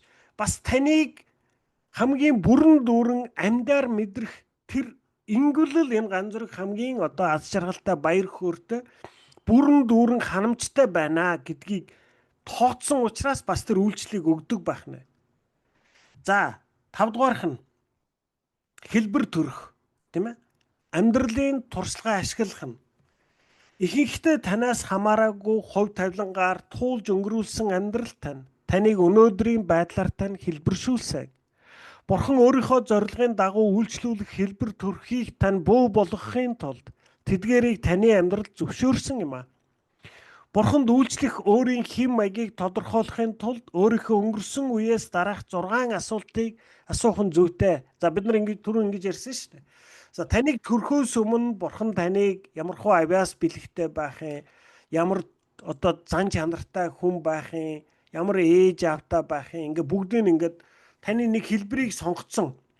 Тэгээ тэр хэлбэрээ хөгжүүлэхийн тулд хөгжүүлэхэд хэрэгтэй амьдралын замыг хувь тавилан бас тань оноодог гэсэн үг. Тийм ээ? Таны амьдралд хүнд хүчрэг тохиолдоод байгаа болвол үүнийг бурхан мэдэхгүйгээр энэ зүйл хүнд хүчрэг зүйл тань тохиолдож байна гэсэн үг биш. Тэр хүнд хүчрэг зүйл тань тохиолдож байгаа бол бурхан таныг илүү хүчтэй болгох гэж л танд тэрийг зөвшөөрч байна гэсэн үг. Учир нь хүнд хүчрийг туулж ээж хүн сая хүчтэй болдог. Хүн төвчхийн аргагүй нөхцөл байдлыг туулж иж төвчээртэй болдог. Өөрөө та тэмээ зовлон гүнгийг туулж ээж таны зүрх сэтгэл зөөлөн болдог. Хамгийн их зовлон үзсэн хүний нулимс хамгийн ойрхон байдаг. Хамгийн зовлон үзээгүй хүний сэтгэл хамгийн хатуу байдаг. Тийм ээ? Тэгэхээр таны амьдралд тохиолдож байгаа асуудал, бэрхшээл, таны хувь тавилан танаас хамаарахгүйгээр танд өгөгдсөн эдгээр зүйлс гэсэн бурхан таныг хэлбэршүүлэхийн төлөө өгдөг байна гэж байна. Тэгэхээр бид нар өөрөөсөө тэр өөрийн хэлбэрийг амьдралд өгөгдсөн энэ хувь тавилан энэ амьдралд тохиолдсон асуудлуудаас би өөрийнхөө хэлбэрийг гүйцэд харахын тулд дараах 6 зүйлийг анхаарч үзээрэй гэж. Гэр бүлийн туршлага өсөж торнож байхдаа гэр бүлээсээ яг юуг сурсан бэ? Тийм ээ? За айгүй нямбаа айл байдаг. Тэгээ хүүхдүүд нь айгүй нямбаа, айгүй зохион байгуулалттай айл байна. Тэгээ хүүхдүүд нь айгүй зохион байгуулалттай. Эсвэл айгүй замбраагүй айл байна. Тийм ээ? Тэгэхээр тэр надаа гэр бүлээс авсан хэлбэр дандаа сайхан байх албатай биш. Тэгтээ надад ер нь миний өсгсөн гэр бүл надад ямар хэлбэр өгсөн бэ? Би бас өөр дээрээс анзаард манай ээж хоёр ер нь бол би бол ээж хоёроо айгүй сайн ээж аав гэж боддог. Гэхдээ манай ээж хоёр багш хүмүүс байсан учраас надад өсөж явахад маш олон тийм ингээд дүрмийг надад хэлдэг. Ингэж болохгүй, тэгэж болохгүй шүү гэд. Тэгээ би тэрэнд нь тохирох гэж амьдрах гэж айгүй хичээсэн. Тэгээд тэр нь ерөөсөө олигтой бүтэлтэй болдоггүй. Тийм ээ. Тэгээд энэ байдал нь намайг ямар байдалд авчихсан гэхлээр ерөөсөө ингээд насанд хүрээд амьдрах жоох өөртөө итгэлгүй. Тэгээ яагаад юунд өөртөө итгэлгүй болоод байна гэхлээр хийж байгаа зүйл маань яг зөв юм уу, буруу юм уу? Жохон байхад ээж аав харж байсан эн чинь зөв, эн чинь буруу гэд тодорхой хэлээд өгчдөг байсан баг. Ээж авгүй ганцаараа амьдрахлаар хинч ирээд эн чинь нэг зөв хийж байна, буруу хийж байна гэж хэлж өгч мэддэггүй. Тэгэхээр би бүтэлтэй явж байхдаа ч бүтлгүй явж байхдаа ч ер нь би яг зөв яваад байгаа юм, буруу яваад байгаа юм дандаа эргэлзээтэй. Яагаад гэвэл манай ээж аав намайг жоохон байхад яг ингээд дандаа чи эн чинь зөв, эн чинь буруу гэд ингээд өөрсдийн дүрмээр хатуу барьж өсгсөн байна. Мэдээж манай ээж надад сайныг хүсч хийж байгаа шүү дээ. Гэхдээ тэр сайныг хүсч хийж байгаа зүйлээс нь ч гэсэн надад бас ийм төрх тогтсон байна. Тэгэхээр одоо бид нар бүгдээрээ өөрийгөө анзаарах хэрэгтэй. Өсөж төрнөж байхад би ер нь гэр бүлээс юуг сурсан юм бэ? Тийм ээ? Манай ээж аав аягүй сайн ээж аав. Гэхдээ л надад тэр манай ээж аавын багш байсан, тэр нөгөө нэг заадаг дандаа янз бүрийн дүрм хэлж өгдөг байдал нь надад тийм нөлөөг бас үзүүлсэн байна. Манайх долуулаа. Манай 7 хүүхдэд долууланд өөр л нөлөөлсөн байгаа шүү дээ. Тийм ээ? Цааш нь боловсролын туршлага сургуульд сурч байхдаа ямар хичээлд хамгийн их дуртай байсан бэ? Тийм ээ? За зарим хүүхдүүд тооны хичээл дуртай, зарим нь түүхэд дуртай, зарим нь хэл уран зохиолын хичээл дуртай, зарим нь биеийн тамирт дуртай. Тэгэхээр тэр болгон чинь би ер нь ийм юмд л жоохон илүү авьяастай, сонирхолтой юм байна. Тэгэхээр миний хэлбэр бол ер нь иймэр хэлбэрлүүгээл юм байна гэж. Ялангуяа бидний социализмын үе бол ер нь хэцүү шттэ. Бидний ер нь бол ингээд тоо mooны хичээлүүдийг шүтдэг болгоод тоондоо муу хүмүүсийг ер нь жоохон мангараг гэдэг хандлагаар өсгцэн. Тэгээ бид нар одоо ингээд тоо mooнд муу хүмүүс чинь өөрийгөө айгүй амархан би шал тэнгээ би тоо мэддгүй гэж хэлэх гээд байдаг байхгүй юу? Гэтэл ерөөсөө тийм биш. Тэр тоонд ерөөсөө тэр сайн гэдэг чинь таны нэг л чанар болохоос, зарим хүмүүст онцгой өгдөг чадвар болохоос танд заавал байх ёстой чадвар биш. Танд магадгүй зөрөөд биеийн хөдөөний эвсэл илүү өгдсөн байж болно, тийм ээ? Тэгэхээр энэ л миний хэлбэр юм байна гэж бид нар хүлээж авах ёстой. Тэгээ биднийг ялангуяа одоо социализмын үед өсөхдөө тэр бүх юмыг мэддэг чаддаг байх ёстой гэдээ өсгсөн. Тоо, физик, хим, түүх, биологи бүгдээр ингэ мэдэх ёстой гинэ. Яаж бүгдээр ингэ мэдэх юм бэ? Яаж бүгдээрэнд сайн байх юм бэ? Тийм биз дээ. Заримдаа сайн, заримд нь муу байгаа штэ. Яагад бол тэр чинь хүн болгон өөр хэлбэрээр бүтээгдсэн учраас тэгээ ийм орчинд өссөн учраас бид нар өнөөдөр өөрсдөө маш их голдог. Би ч бүтэхгүй дээ, би ч тоонд муудаа, би ч одоо физик химэнд муу, би уран зохиолын хичээлд ёстой мó, би энийг чаддгүй мó гэд. Энийг дандаа дутагдал гэж хараад байдаг. Учир нь энэ ч ерөөсөө дутагдал биш. Харин таны тэр сайн байгаа зүйлс чинь таны юунд сайн, бурхан таны ямар хэлбэртэй бүтээснийг л танд харуулж байна гэсэн. Цааш нь ажлын туршлага. Ямар ажилд хамгийн их амжилт гаргаж хамгийн их дуртай байсан бэ? Тийм ээ? Та нэг хэвийн ажил дуртай юм уу? Эсвэл ингээд дандаа солигдож байдаг ийм адлын явдлын ажил дуртай юм уу? Тийм ээ? Эсвэл та санаачлах гарах дуртай юм уу? Эсвэл ерөөсөө яг дүрмэн тодорхой ажил дуртай юм уу? Тийм ээ? Тэгэхээр ийм ажилд сайн гэвэл энэ миний хэлбэр юм байна л гэж хүлээж авна гэсэн үг. Түрүү хэлсэн шүү дээ. Үйлчлэлд сайн муу тийм авиас бэлэг гэж ерөөсөө байхгүй. Танд өгдсөн авиас бэлгээл бид нар таньж мэдэх гэж байгаа байхгүй. Тийм ээ? Сүнслэг туршлага бурхантай өнгөрүүлсэн ямар цаг мөч хамгийн үн цэнтэй байсан бэ? Тийм ээ? Одоо бидний нэг одоо сүнслэг амьдралд байдаг нэг хамгийн том одоо зүйл одоо бэрхшээл юу байна гэвэл бид нар ингээд ингэж явж байхдаа дандаа бурхан хаа байна гэж хайж амьдраад байна. Тийм ээ? Бид нар энэний оронд яах ёстой вэ гэвэл өссөн цагаас ахуулаад өнөөдөр хүртэлх амьдралаа харахад бурхан миний амьдралыг хэрхэн залж жолоодож газарчилсныг бид нар хамгийн тод харж чадна. Тийм ээ? Үүнийг л бид нар өөртөө байнга сануулж байх хэрэгтэй. Үүнийг харах юм бол бурхан хаа байна гэж эргэлзэж тэнэглэж зүйл ерөөсөө байхгүй. Маргааш яах вүлээ гэж айж сандрагч хэрэг байхгүй. Таныг төрхөөс ахуулаад өнөөдөр хүртэл таныг аваад явж байгаа бурхан өнөөдөр ч таныг хаяхгүй, маргааш ч таныг хаяхгүй. Тэгэхээр бидний итгэлийн амьдралд ямар том зөрчил үүсээд байдаг гэхлээр Бид нар Бурханы төлөвлөсөн амьдралаар амьдрахгүй өөрийнхөө төлөвлөснөөр явах гэдэг. Тэгээ өөрийнхөө төлөвлөснөөр явж өгөхгүй болохоор Бурхан хаав нь миний төлөвлөснийг хийж өгөх ёстой шүү дээ гэж бид нар энд л зөрчил үүсээд байгаа хөөхгүй. Тэрнээс ерөөсөө Бурханыг хаах ямар ч шаардлага байхгүй. Бурхан тантай өдөр бүр хамт байгааг таны өнөөдөр хүртэл амьдраад ирсэн амьдралын алхам бүр баталж байгаа. Тийм ээ?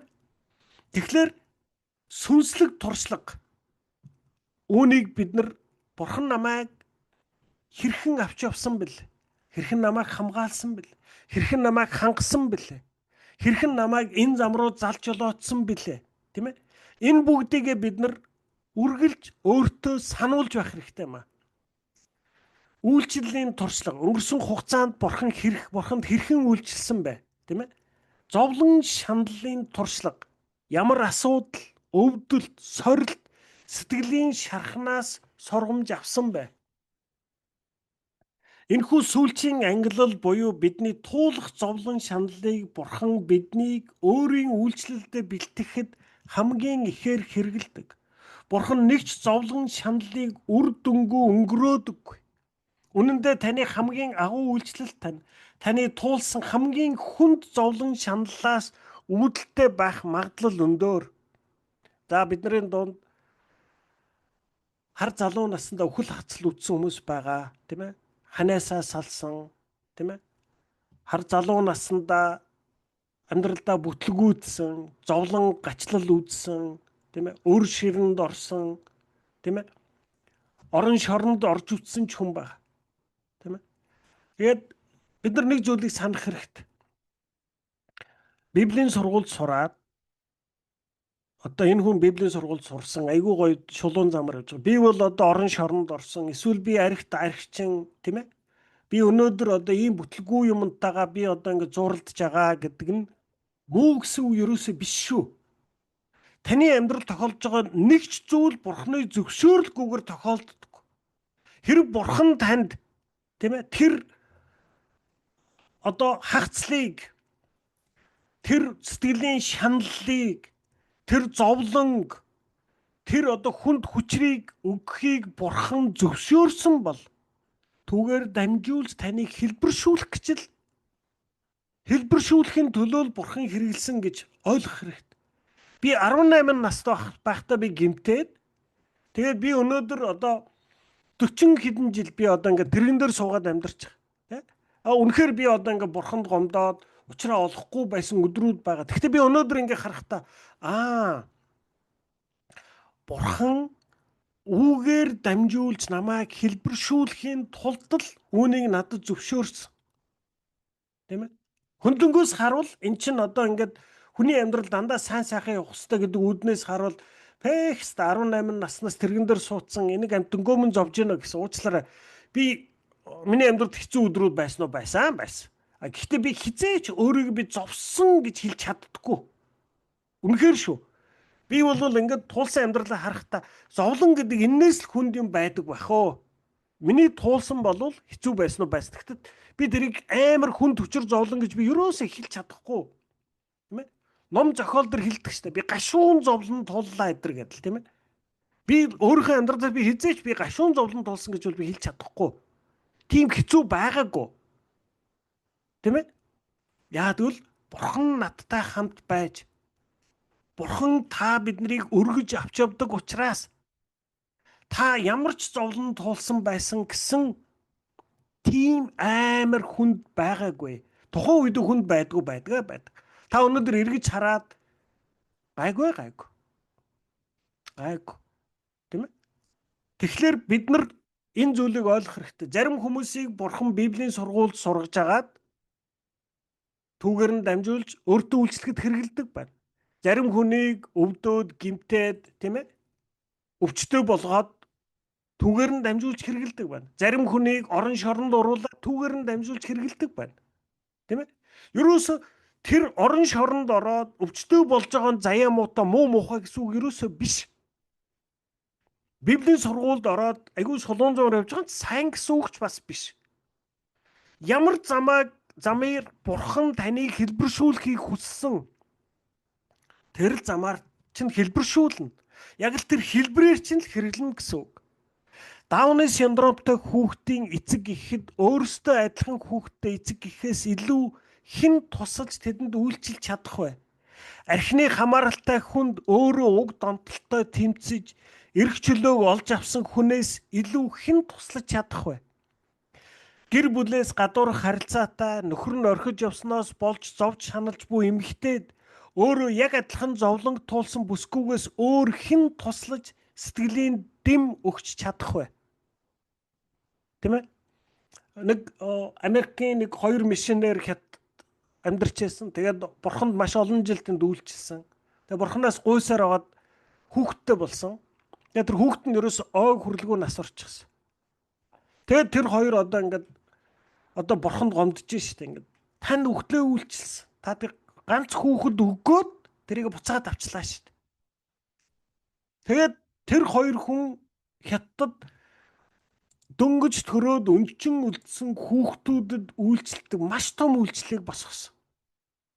Өөрөөр хэлбэл тэр хоёр хүний тэр хүүхдээ алдсан тэр гачлан зовлон тэр зөөлрсөн зүрх сэтгэлийг бурхан хэрэглэж хятад байгаа тэр олон өнчин хүүхдүүдэд тэр хоёр хүнээс илүү тэр хайрыг зориулж чадах хүн гэж байхгүй байгаа. Өөрөөсөө тэр хүүхдээ алдсан гашуун зовлон амссан хүн л тэр хүүхдүүдэд тэр хайрыг зориулж чадах байсан. Тэгэхээр тэр зовлонгийн ч гэсэн бурхан түүгээр дамжуулж тэр үйлчлэлийн төлөө хэрэгэлсэн байна гэсэн.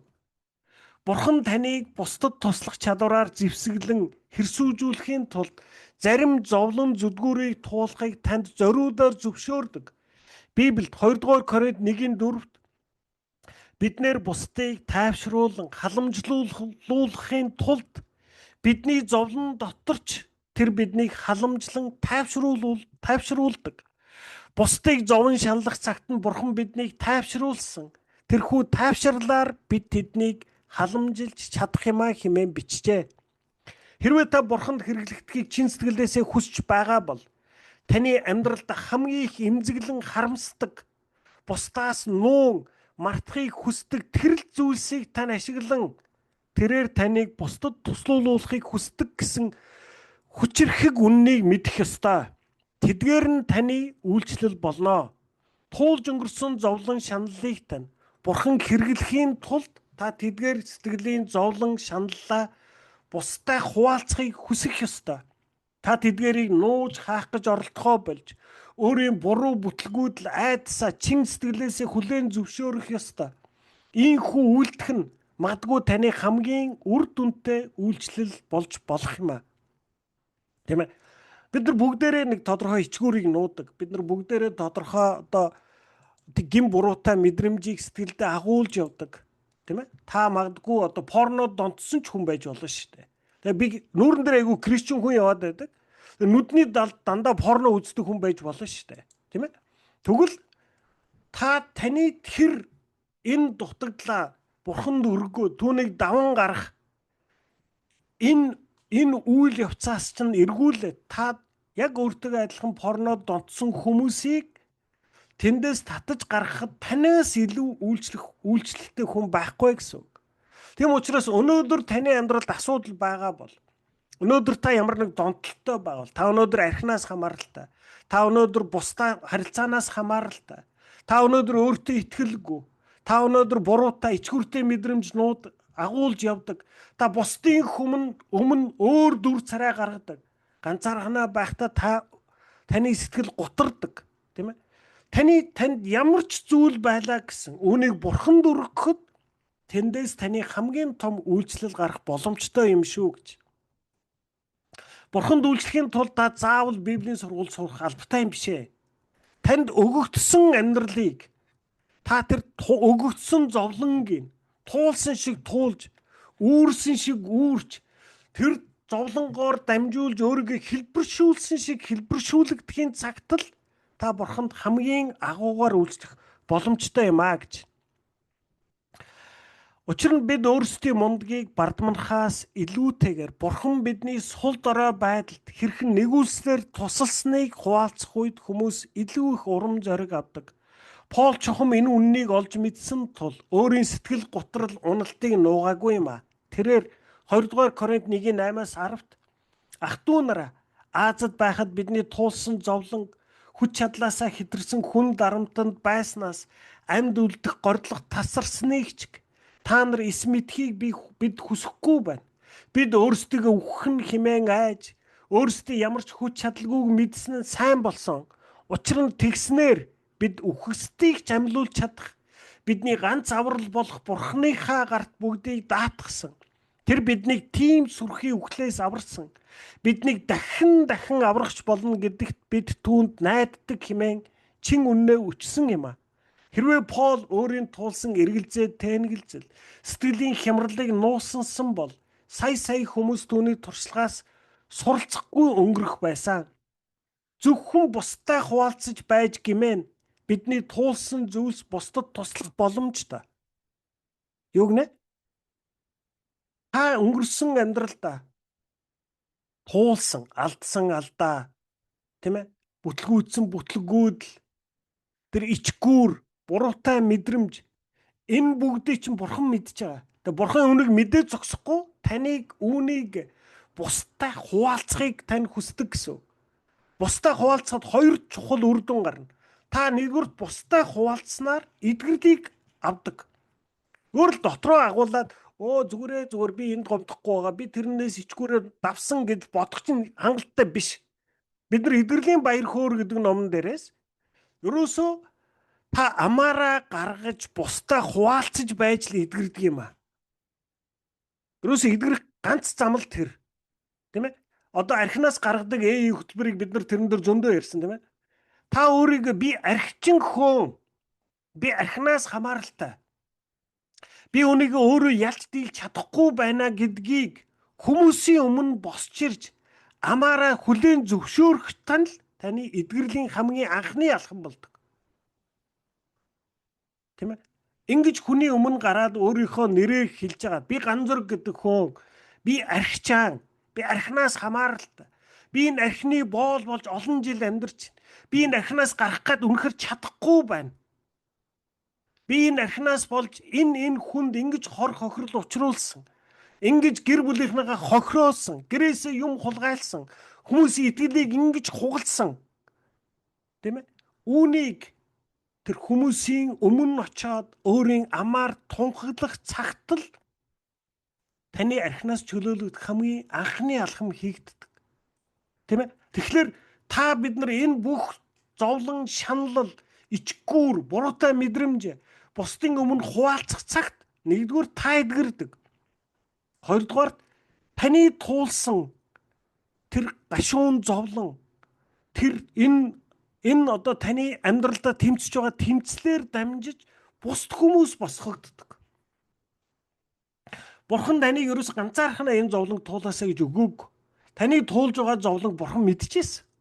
Бурхан үүнийг таныг буцаад бусдаа хуваалцах цагт бусдыг эдгийхийн төлөөч бас үүнийг зөвшөөрсөн байна гэж бид нар ойлгох хэрэгтэй. Тийм ээ? Зөвхөн бусдаа хуваалцаж байж гэмээн бидний туулсан зүйлс бусдад туслах боломжтой. Таны туулсан зүйлс гэдэг бол танд юу тохиолдсон тухай биш. Харин юу тохиолдсныг хэрхэн даван туулсан тухай юм хэмээн зохиож Алдоус Хаксли хэлжээ. Та туулсан зовлон шаналлаа яах гэж байна? Хий хоосон гарцдалгүй. Бусдад туслахын тулд тэдэнд эрч хүч, урам зориг өгөхийн тулд хэрэглээрэй. Бурхан үйлчлэлд зориулан таныг инхүү 5 замаар хэлбэршүүлснийг ойлгосны дараа тэрээр таныг өөрийн зорилгын дагуу хэрхэн бэлтгэснийг илүү гүнзгийгээр ойлгож Бурханы агуу эрх мэдэл талархаж байгаа байх хэмээн найднам. Ийхүү өөрийнхөө хэлбэр төрхийг ойлгож түүнийхээ дагуу үйлчлэлийг тань үр жимстэй бас сэтгэл дүүрэн байх гол нууц билээ. Та сүнслэг бэлэг авьяас, мөн авьяас чадвараа зүрх сэтгэлийнхаа дуудлагын дагуу хувь хүний мөн төрх, мөн амьдралын туршлага хамгийн сайнаар илэрхийлэх хүчээр хэрэглүүл хамгийн үр дүнтэй байх болно. Энэ бүхэн хоорондоо хэдий ч нэ сайн зохицсон та төдий ч нэ амжилт олно гэж.